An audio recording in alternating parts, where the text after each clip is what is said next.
ದರೋಡೆ gang rape ಆರೋಪಿ ಕಾಲಿಗೆ ಪೊಲೀಸರ ಗುಂಡೇಟು.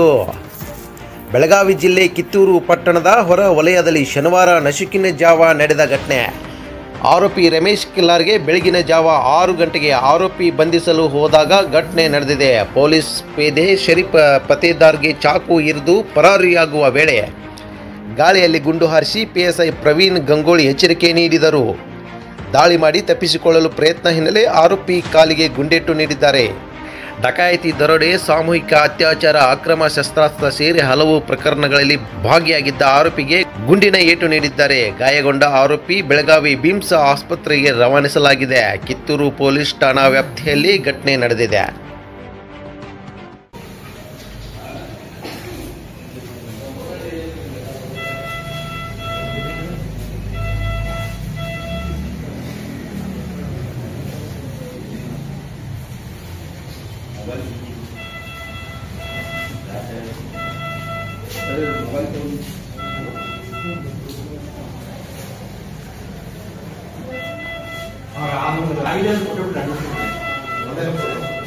ಒಂದಾಗಿದೆ, ಎರಡಾಗಿದೆ, ಎಷ್ಟು ಸಾಕು?